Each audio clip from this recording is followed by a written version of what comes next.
여러분, 신앙생활을 하시다 보면 우리의 신앙이 양극화 현상을 나타내는 것을 볼 수가 있습니다. 신앙이 한쪽으로 치우친다는 것입니다. 어떤 분들은 신앙생활은 말씀이다, 성경의 말씀만 붙잡으면 된다, 성령의 임재와 능력, 은사, 논리적이지 않다, 기독교는 경전의 종교가 아닌가, 하나님 말씀 성경밖에 없다, 성경 말씀만 연구하고 따라가기만 해도 그 시간이 부족하다, 그렇게만 살기도 바쁘다. 그래서 어떤 목사님은 한국에 방언하는 것은 다 마귀 방언이다, 뭐 이런 말까지 하는 것을 들었습니다.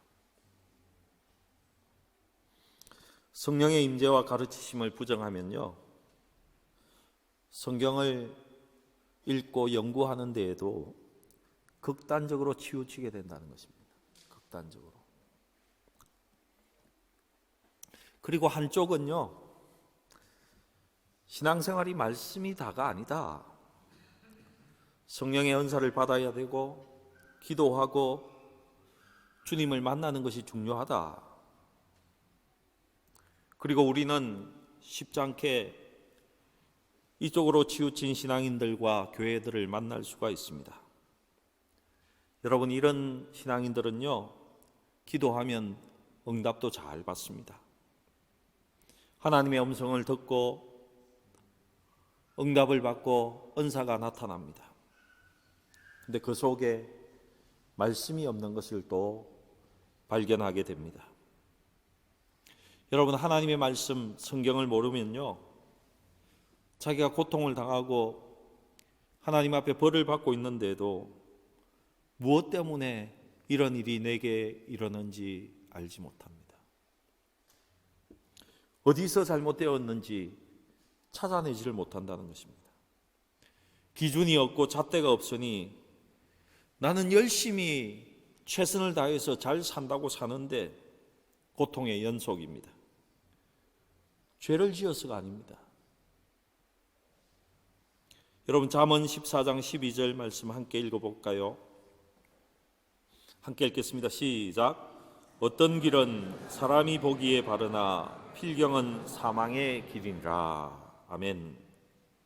여러분, 내가 아무리 옳게 여겨서 하더라도, 주위의 사람들이 다 옳다고 하더라도, 여러분, 우리 인생의 사망의 길로 가는 수가 여러분 허다하게 있다는 겁니다. 왜 자기가 그런 고통 속에 있는지 그 이유를 알지 못하고 당하는 수가 많다는 겁니다. 나는 옳은 일을 하는데 일이 풀리지가 않습니다. 고통의 연속입니다. 고통의 허덕입니다. 그럴 때 많은 사람들은 이렇게 이야기합니다. 야, 조금만 기다리면 돼. 내가 최선을 다해서 열심히 옳은 일을 했는데 그거 곧 그치겠지. 시간이 약이야. 여러분, 이런 분들이 자기가 무슨 이야기 하는지도 모르고 그런 이야기 하고 있습니다. 여러분, 왜 그렇습니까? 그 속에 하나님의 말씀이 없어서 그렇습니다. 잠언 29장 18절 말씀입니다. 함께 읽어보겠습니다. 시작. 묵시가 없으면 백성이 방자히 행하거니와 율법을 지키는 자는 복이 있느니라. 아멘. 율법을 지키는 자가 복이 있다. 여러분, 성경의 말씀을 정확히 알지 못하면 자기가 잘못해서 넘어지고 깨어지고 고통 중에 있는데도 왜 그런지 알지 못한다는 것입니다. 여러분, 그런 일이 우리 인생 가운데에, 신앙생활 가운데에 나타난다는 것입니다. 여러분, 그래서 성도는요, 신앙생활을 하면서 균형을 잘 잡아야 합니다. 하나님의 말씀과 기도의 균형을 잡아야 합니다. 교회도 이 말씀과 기도의 균형을 세우는 것이 굉장히 중요합니다. 하나님의 말씀을 바로 아는 것, 그리고 기도하면서 성령의 능력을 받고 성령의 인도하심을 받는 것, 이 두 가지가 같이 가야 한다는 것입니다. 그래야 우리의 신앙의 성장이 찾아오게 되어 있습니다. 여러분, 다윗을 보시면요, 기도를 참 많이 하는 분이었습니다. 그래서 하나님과의 깊은 교제가 있고 친구와 같이 대화하는 수준에 이르렀습니다. 기도의 훈련이 탁월해져 있는 모습이 다윗에게서 나타납니다. 사무엘 상하를 읽으면 얼마나 친숙하게 하나님과 대화하는지 모릅니다. 기도하고 하나님께 물어보고 대답을 듣고 그 하나님을 의지해서 응답을 받고 또한 그대로 순종하고 행해서 살아가는 그런 모습이 정말 훈련이 잘된 모습을 찾아볼 수 있습니다. 그런데 오늘 6장을 보시면요, 하나님의 성경 말씀에 대해서 그 말씀대로 알고 행하는 것은 약간 모자랐던 것처럼 보입니다. 그 미숙한 내용이 사무엘상 6장부터 8장 사이에, 그리고 하나님께서 그것조차도 훈련시키시고 고쳐가는 모습이 이 성경 속에 나타나고 있습니다. 여러분, 사무엘 상하의 특징이 무엇인지 여러분 잘 알고 계시죠? 사무엘 상하는요, 끊임없이 대조하고 비교하고 있습니다. 엘리 가문과 사무엘 가문을 대조합니다. 지난주에는요, 제가 하나님 중심의 인생과 사람 중심의 인생을 비교했었습니다. 신본주의의 나라와 인본주의의 나라를 비교하고 있습니다. 사울과 다윗을 대조하고 있습니다. 오늘은요, 다윗의 인생 가운데의 말씀과 기도라는 것을 비교하면서 그의 인생 가운데 대조하고 있는 모습입니다. 오늘 말씀은요, 다윗 개인적 신앙을 다루면서 기도의 부분에는 탁월한 훈련을 받았고 잘 행했는데 기도의 영역에서는 그래서 복을 받고 누리고 있었습니다. 그런데 성경 말씀의 영역에서는 무엇이 잘못되었는지, 왜 그가 그런 일을 당해야 하는지 그것을 모르고 지나가는 모습을 볼 수 있습니다. 그래서 아마도 하나님께서는 사랑하는 다윗의 삶 가운데에서 하나님의 말씀의 부분도 세우기 위해서 하나님께서 다윗을 잘 가르치고 있는 내용이 사무엘하 6장의 말씀인 것입니다. 그럼 먼저 어떻게 기도 생활을 했는지 사무엘하 5장 17절부터 한번 살펴보십시다. 사무엘하 5장 17절입니다. 함께 읽겠습니다. 시작.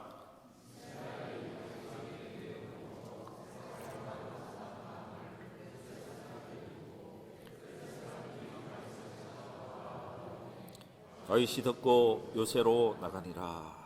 여러분, 다윗이 이 장에서 유다 왕으로 세워졌을 때에는요, 블레셋이 눈도 끔찍하지 않았습니다. 쳐들어오지도 않았습니다. 아마 그때 나라의 정세적 정치를 볼 때에 그때는 남유다와 북이스라엘이 대치하는 상황이었기 때문에 블레셋이 별 신경을 쓰지 않았던 것 같습니다. 그리고 다윗의 유다가 없어질 확률이 훨씬 높았습니다. 남유다는 2지파, 북이스라엘은 10지파 이렇게 대비되고 있었으니까 말입니다. 그때까지는 블레셋이 결코 위기감을 느끼지 못했습니다. 그런데 의외로 2지파밖에 없었던 남쪽 유다가 다윗이 10지파의 북이스라엘을 차지하고 말았다는 것입니다. 북이스라엘이 망해버렸다는 것이죠. 그리고는 다윗이 이스라엘 전체의 왕으로 세워졌습니다. 이 상황의 흘러감을 보면서 블레셋은 위협을 느꼈던 것 같습니다. 그리고 블레셋 사람들은요, 다윗을 너무나 잘 알고 있었습니다. 다윗이 얼마나 전쟁을 잘하는지 전쟁의 신이라고 불렸습니다. 다윗과 싸워서 블레셋은 한 번도 다윗을 이겨보지 못했습니다. 그러니까 이 시점, 다윗이 이제 왕이 된 이 시점, 조금 어수선한 이 시점에 다윗을 잡지 않으면 그들이 영원히 먹힐 것이라는 그런 계산을 블레셋이 했던 것입니다. 그래서 블레셋이 이스라엘을 쳐들어옵니다. 5장 18절에서 19절 말씀 함께 읽어보겠습니다. 시작. 블레셋 사람들이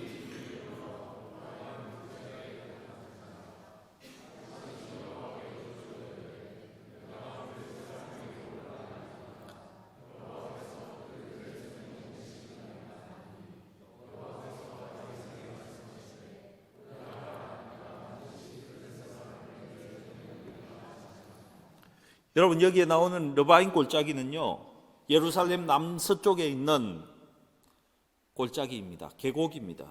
길이가 5km 정도 되고 넓이가 3km 되는 그런 골짜기입니다. 아주 큰 골짜기입니다. 여러분, 우리 교회에서 알토나 역까지 한 1km 정도 되는 것입니다. 그 5배의 길이와 3배 정도의 넓이의 골짜기가 있었다는 것입니다. 그곳에 블레셋 군사가 가득 차 있었습니다. 엄청나게 많은 숫자의 군사가 쳐들어왔다는 것입니다. 이제 이스라엘과 전면전이 벌어지게 된 것입니다. 나라가 전면전인 그런 상황에서 다윗을 잘 보시기 바랍니다. 19절을 보십시오. 보시면요, 다윗이 여호와께 여쭈어 아뢰되 내가 블레셋 사람들을 치러 올라갈까요? 하나님, 그러면 내게 그 사람들을 붙이겠습니까? 하나님께 다윗이 기도하고 있습니다. 하나님께 물어보고 있습니다. 여러분, 저와 여러분이 이런 상황이라고 한번 상상해 보십시오. 우리가 왕으로 있는데 옆에 나라가 우리를 공격해서 지금 예루살렘 수도 턱 밑같이 들어왔습니다. 대군사를 몰고 들어왔습니다. 여러분, 그때 여러분은 하나님께 물어볼 수 있겠습니까? 우리가 전쟁을 하러 나가면은 물어볼 수 있을 겁니다. 하나님, 저 사람들하고 전쟁할까요? 치러 가면 하나님께서 이기게 하시겠습니까? 우리가 나가든지 아니 나가든지 결정을 하게 되는 상황이라면 제가 이해가 좀 되는데 지금 그런 상황이 아닙니다. 아주 위급한 상황입니다. 적들이 전군을 몰고 와서 지금 턱 밑에까지 와 있는 상황이었습니다. 블레셋 군사들이 지금 예루살렘 턱 밑까지, 예루살렘 안에까지 들어와 있는 상황이었습니다. 그것도 수도 헤아릴 수 없는 아주 많은 군사를 몰고 와서 지금 전면전 그런 상황에 돌입된 상황입니다. 나라가 없어질 수도 있는 상황이라는 것입니다. 여러분, 그런데 지금 정신 나간 행동을 다윗이 하고 있습니다. 지금 그냥 가서 전쟁을 해야 되는 시간인데 그냥 나가서 달려나가서 나팔을 불고 군사들을 모으고 나가서 전쟁을 해야 되는 그 시간에 다윗이 뭘 합니까? 하나님께 기도한다는 겁니다. 하나님께 물어보고 있습니다. 말할 것도 없이 나가야 되는 그런 상황인데 지금 물어보고 있다는 것입니다. 다윗은 기도가 체질화되어 있는 사람이었습니다. 무슨 일을 하든지 하나님께 물어보는 것이 익숙해져 있는 상황이었습니다. 어떤 상황이 닥쳐도 기도하지 않고는 절대로 아무 일도 하지 않는 사람이 다윗이었다는 것입니다. 적이 턱 밑에 왔음에도 불구하고 하나님께 기도하며 물어보는 것이 최우선적으로 취했던 다윗의 행동이라는 것입니다. 하나님, 지금 전쟁하러 갈까요? 여러분, 우습지 않습니까? 당연히 나가야지요. 그런데 하나님께 여쭙고 있습니다. 참 한심한 노릇인 것 같습니다. 어떤 사람은 이 행동을 보면 이 사람 미쳤구나 하는 생각도 들만합니다.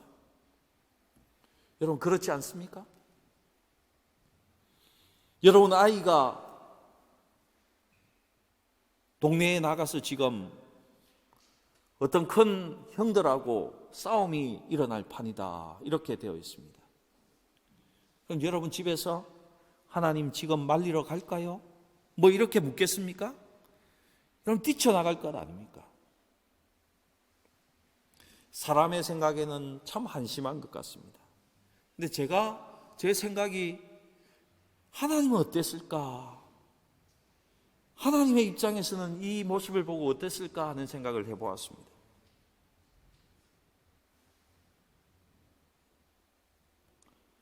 하나님은 정말 기뻐하신 것 같습니다. 하나님이 즉각적으로 응답하셨습니다. 아주 적답을 주었습니다. 한글 성경으로 보면 잘 나타나지 않지만요, 히브리 원문을 보면 1초도 지체하지 않고 하나님은 응답하십니다. 적답하시고 계신 하나님을 볼 수 있습니다. 그리고 믿을 수밖에 없도록 확신에 찬 응답을 하나님이 하신다는 거예요. 올라가라. 내가 반드시 그들을 너의 손에 붙이겠다. 이렇게 말씀하십니다. 5장 20절 21절 계속 한번 읽어볼까요?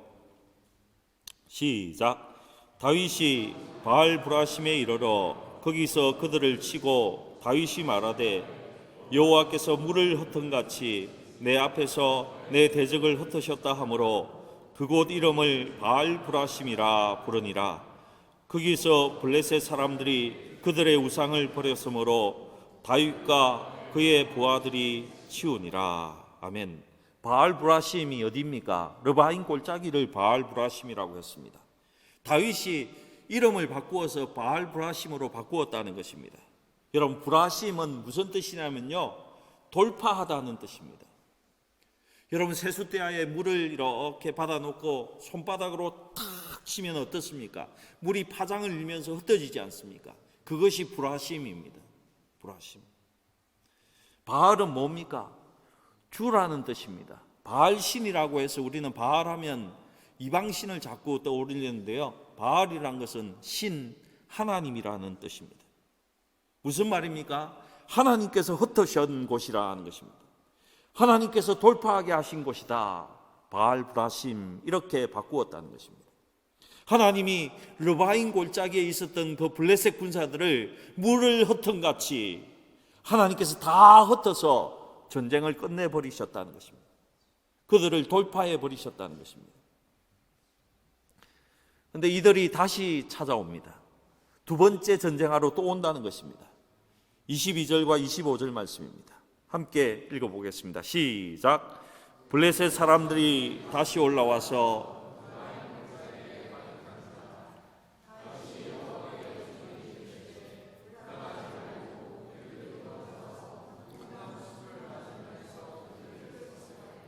뽕나무 꼭대기에서 그름 긋는 소리가 들리거든 곧 공격하라.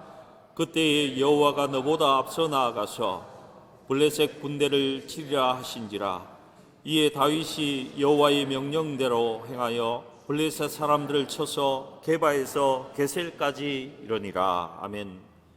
여러분, 다시 블레셋이 전쟁을 하러 왔습니다. 전면전을 하러 왔습니다. 르바임 골짜기에 가득한 것을 보니까 1차에 왔던 사람과 동일한 사람들인 것 같습니다. 그 숫자가 동일한 것 같아요.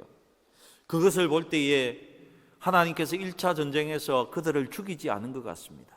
그냥 물이 흩어지는 것 같이 하나님이 어떻게 하셨는지는 모르겠는데 블레셋을 그냥 흩어버리셨다는 것입니다.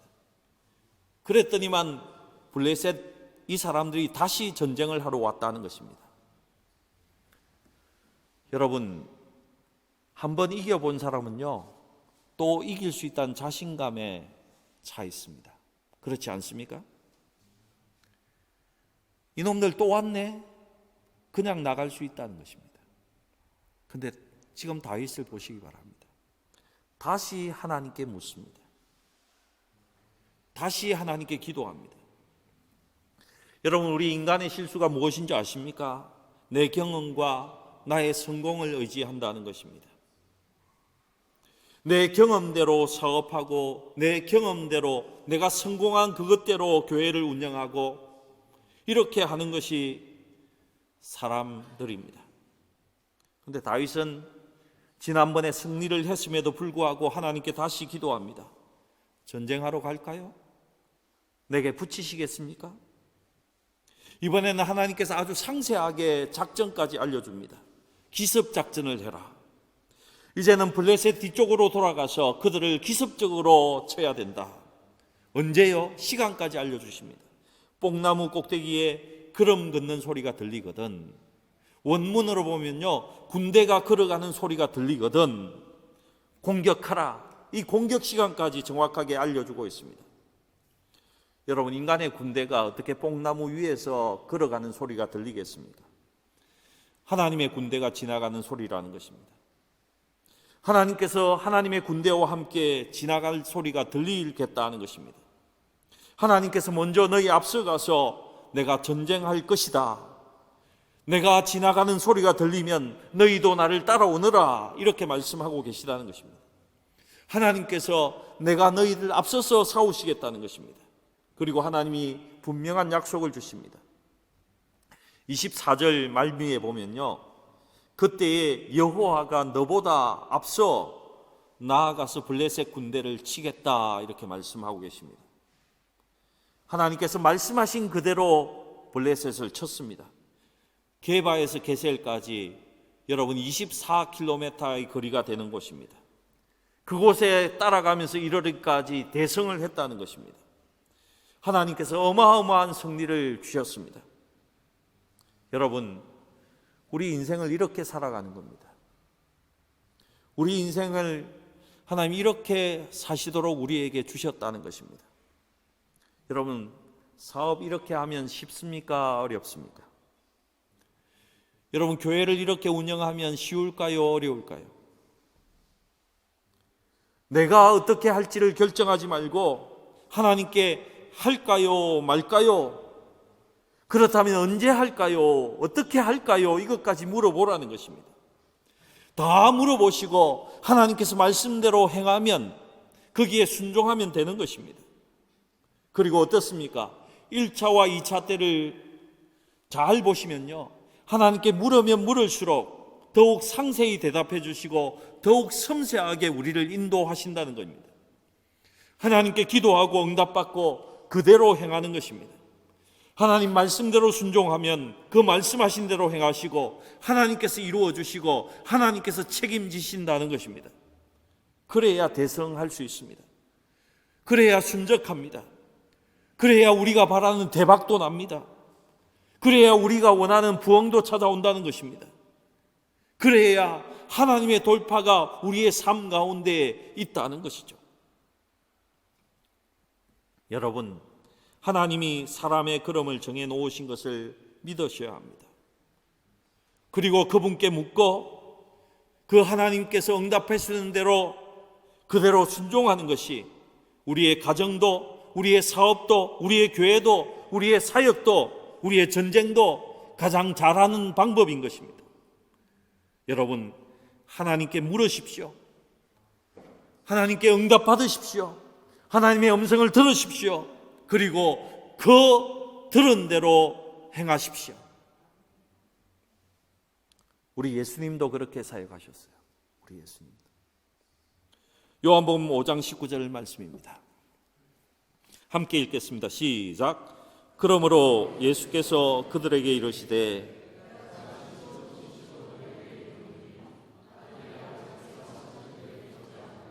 아무것도 스스로 할 수 없나니 아버지께서 행하시는 그것을 아들도 그와 같이 행하느니라. 여러분, 예수님이 그렇게 하셨어요. 여러분도 계속 물어보시기 바랍니다. 계속 여쭈어 보십시오. 이 사람에게 전도해도 됩니까? 이 사업 해도 되겠습니까? 오늘 시장은 뭘로 볼까요? 이 모임은 어떻게 할까요? 제가 이 말을 해야 됩니까? 제가 이 말 하지 말까요? 여러분, 계속 물어보시고 들으신 대로 행하시기 바랍니다. 다윗은 이렇게 기도 생활이 체질화된 사람입니다. 그럼 이제 다윗이 하나님의 성경 말씀을 보고 어떻게 생활했는지 한번 찾아보십시다. 6장 1절 2절 말씀입니다. 함께 읽겠습니다. 시작. 다윗이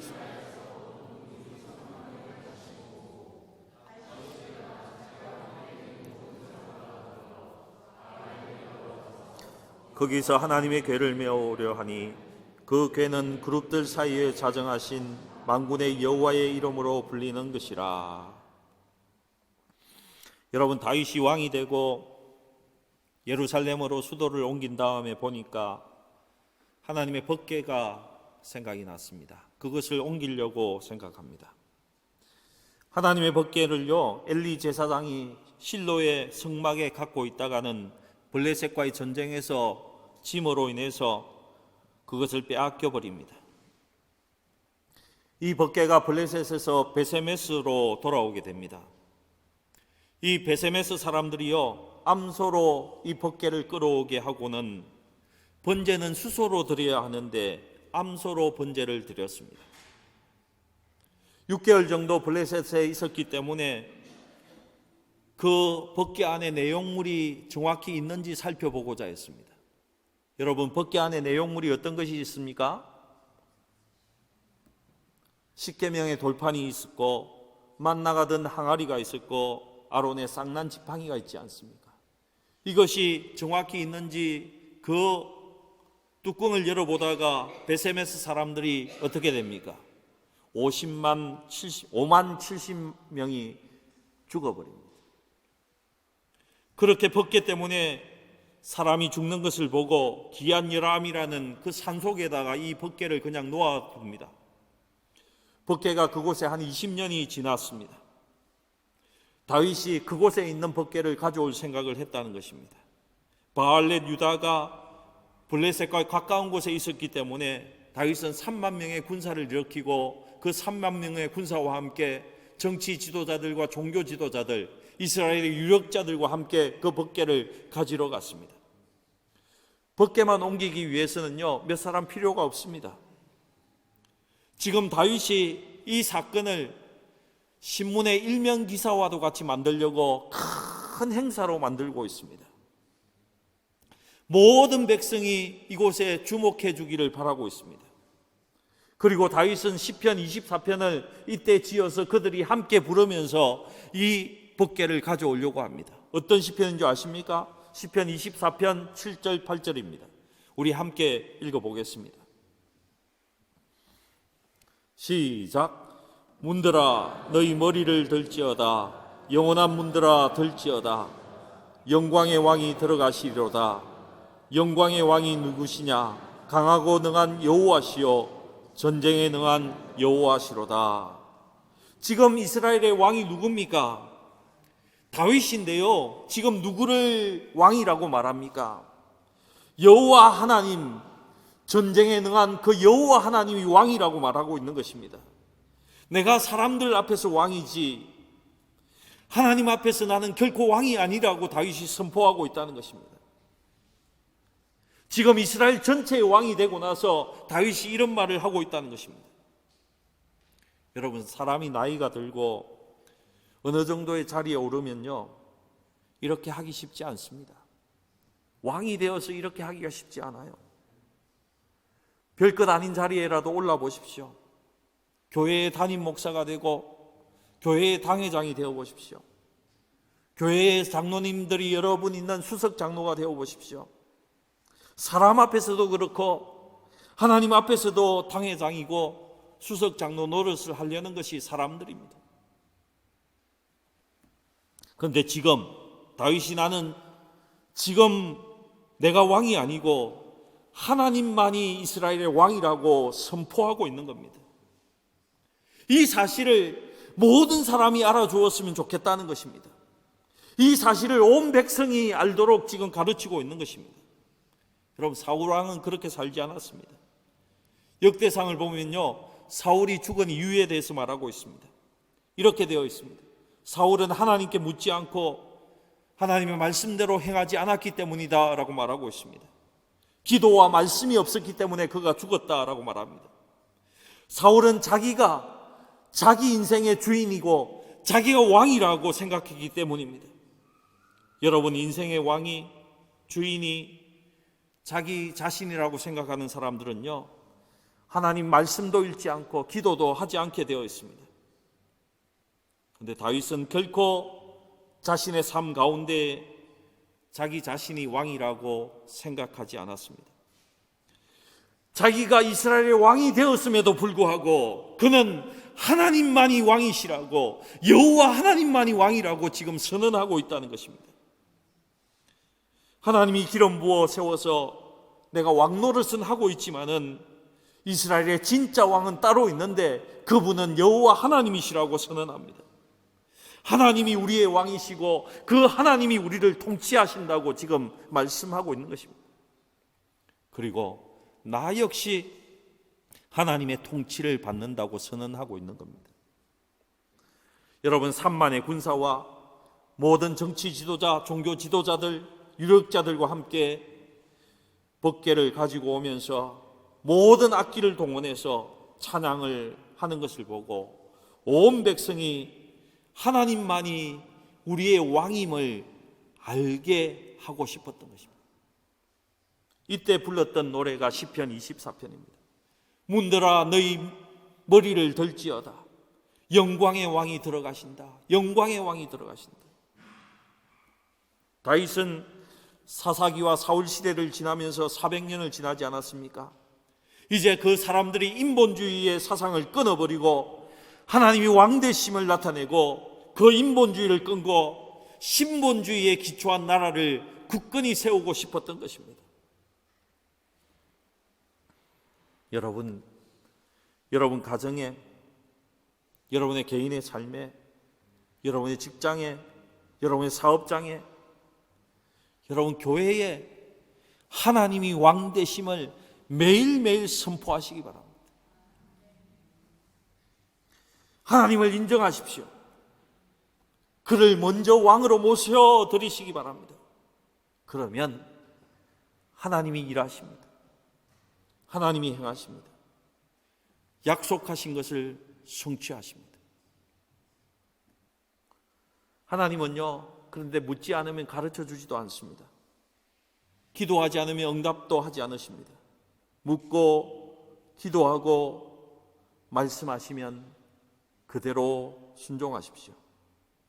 하나님을 인정하십시오. 하나님을 왕으로 세우십시오. 이렇게 기도하시기 바랍니다. 하나님, 제가 잘못했습니다. 지금 개입해 주십시오. 하나님, 이 일을 바로잡아 주십시오. 그렇게 기도하면 하나님은 개입하시는 것입니다. 기도하지 않고 성경도 읽지 않으면 가르쳐 주지 않습니다. 기도하지 않고 성경 읽지 않으면 하나님 그냥 내버려 두세요. 여러분 기억하시기 바랍니다. 6장 3절에서 5절 계속 한번 읽어보시겠습니다. 읽겠습니다. 시작. 그들이 하나님의 궤를 새 수레에 싣고 산에 있는 아비나답의 집에서 나오는데 아비나답의 아들 우사와 아요가 그 새 수레를 모니라. 그들이 산에 있는 아비나답의 집에서 하나님의 궤를 싣고 나올 때에 아요는 궤 앞에서 가고 다윗과 이스라엘 온 족속은 잣나무로 만든 여러 가지 악기와 수건과 비파와 소고와 양금과 재금으로 여호와 앞에서 연주하더라. 여러분 다윗이 지금 어떻습니까? 최선을 다해서 가장 멋지게 여호와의 궤를 옮기고 있습니다. 새 수레를 만들었습니다. 잣나무로 각종 악기를 만들었습니다. 역대상을 보면요, 그들이 찬양하고 춤추고 노래하면서 하나님의 궤를 옮겼다고 합니다. 다윗은 자기가 할 수 있는 최선을 다해서 하나님의 법궤를 옮기고 있습니다. 그런데 갑자기 불상사가 일어납니다. 소가 뛰기 시작합니다. 6장 6절에서 8절입니다. 함께 읽겠습니다. 시작. 그들이 나곤의 타작마당에 이르러서는 소들이 뛰므로 우사가 손을 들어 하나님의 궤를 붙들었더니 여호와 하나님이 우사가 잘못함으로 말미암아 진노하사 그를 그곳에서 치시니 그가 거기 하나님의 궤 곁에서 죽으니라. 여호와께서 우사를 치심으로 다윗이 분하여 그곳을 베레스 우사라 부르니 그 이름이 오늘까지 이르니라. 나곤의 타작마당에 이르는데 여러분 소가 날뛰기 시작했습니다. 우사가 소가 날뛰니까 그 꾀가 떨어질 것을 생각하고는 그것을 붙잡았습니다. 손으로 잡았습니다. 여러분 악한 마음이 아니었습니다. 선한 마음으로 이 법궤가 떨어지지 않게 하기 위해서 잡았습니다. 그런데 하나님이 우사가 잘못함을 인하여 진노하셨습니다. 아무리 생각해도 잘못한 것이 없는데 하나님이 잘못했다고 하면서 우사를 죽여버렸습니다. 법궤를 잡은 것이 잘못되었다고 하여서 그 자리에서 죽였다는 것입니다. 8절을 보니까 이 일 때문에 다윗이 분노합니다. 분함을 참지 못합니다. 화가 얼굴로 막 올라오고 있습니다. 분하기도 하고 두렵기도 해서 이 가져오던 법궤를 그냥 그곳에 내버려 둡니다. 여러분 왜 다윗이 분했습니까? 왜 다윗이 화가 났습니까? 여러분, 열심히 최선을 다해서 일하지 않는 사람은요, 분하지도 않습니다. 열심히 일하지 않는 사람은 낙심도 하지 않습니다. 진짜 다윗이 최선을 다해서 하나님의 법궤를 가져오려고 했거든요. 그것도 좋은 의도로 최선을 다해서 일했는데 소가 뛰고 우사가 죽고 상상하지 못하는 불상사가 생기자 그가 분노했습니다. 그리고 법궤를 예루살렘으로 가져오는 것을 포기해버렸습니다. 하나님이 도와주셔도 모자랄 판에, 하나님께서 나를 세워주셔도 모자랄 판에 하나님 왜 이러십니까? 뭐 이런 마음이 들었을 겁니다. 여러분, 이런 마음이 열심히 섬기는 교회 일꾼들에게 생긴다는 거 아시죠? 내가 최선을 다했는데, 나의 있는 것 모든 것을 다 바쳤는데 교회 부흥은 없고 사업도 안 되고 아이들은 아프고 이러면 짜증이 나고 신경질이 납니다. 결국에는 하나님께도 화가 치밀지 않습니다. 하나님께 서운한 마음이 가득합니다. 내가 잘하려고 했는데 그렇게 안 되니까 서운한 겁니다. 그런데 여러분, 하나님은 정확한 분이십니다. 분명히 찾아보시면 내가 잘못해서 그렇습니다. 내 방법대로, 나의 방식대로, 하나님은 원하지 않는 방식으로, 내 열심으로, 내가 아는 경험으로 최선을 다했기 때문에 그런 겁니다. 그런데 이 이후에 찬찬히 다윗이 성경을 살펴본 것 같습니다. 왜요? 신명기 17장에 보면요, 왕이 된 자는 아내도 많이 두지 말고 말도 많이 두지 말고 그리고 해야 될 일이 있다고 신명기 17장 18절에서 19절 사이에 말씀하고 있습니다. 여러분, 그것이 무엇인 줄 아십니까? 같이 읽어보십시다. 같이 읽겠습니다. 시작. 그가 왕위에 오르거든 이 율법서의 등사본을 레위 사람 제사장 앞에서 책에 기록하여 평생에 자기 옆에 두고 읽어 그의 하나님 여호와 경외하기를 배우며 이 율법의 모든 말과 이 규례를 지켜 행할 것이라. 아멘. 여러분, 이 율법의 말대로 하면 그의 왕위가 지속될 것이고 복받을 것이라고 하나님께서 약속하고 있습니다.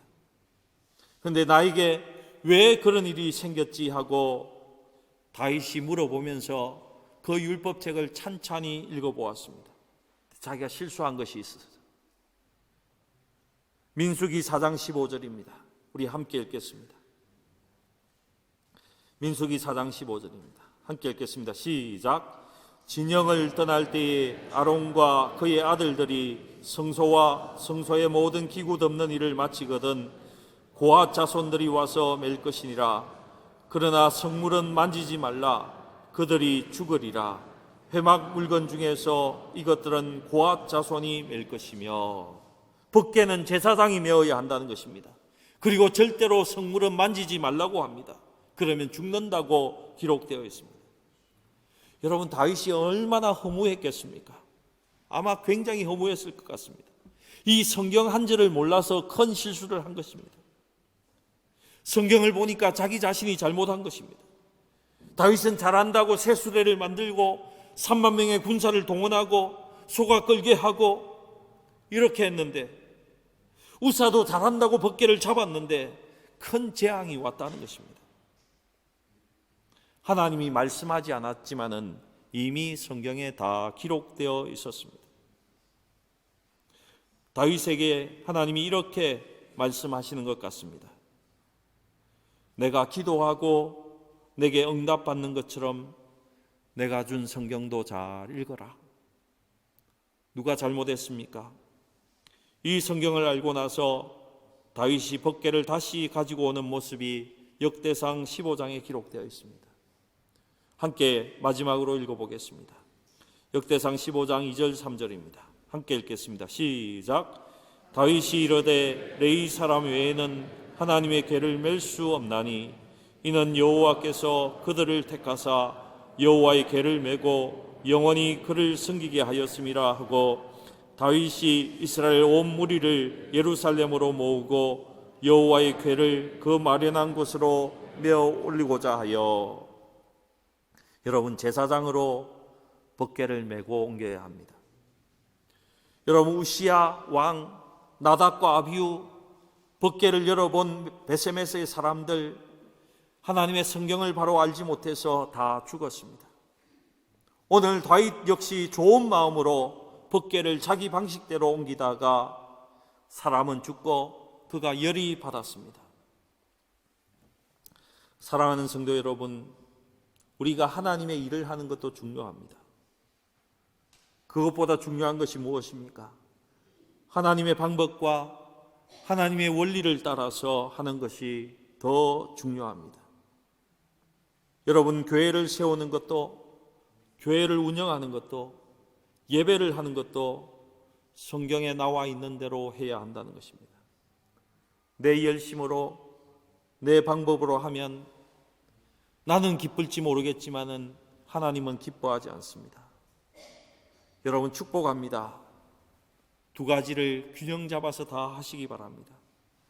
하나님께 묻고 기도하고 응답받고 그대로 순종하며 행하면서 살아가시기 바랍니다. 꼭 해야 되는 것입니다. 그리고 또 하나, 성경을 읽고 성경을 알고 성경이 약속하신 말씀대로 그 원리대로 살아가십시다. 그러면 하나님께서 우리에게 약속하신 그 하나님의 영광과 축복이 우리의 개인의 삶과 우리의 가정과 교회와 우리 기업 위에 하나님께서 분명 반드시 부어 주실 것입니다. 여러분 삶 가운데에 이런 하나님의 축복이 있기를 주님의 이름으로 축복합니다.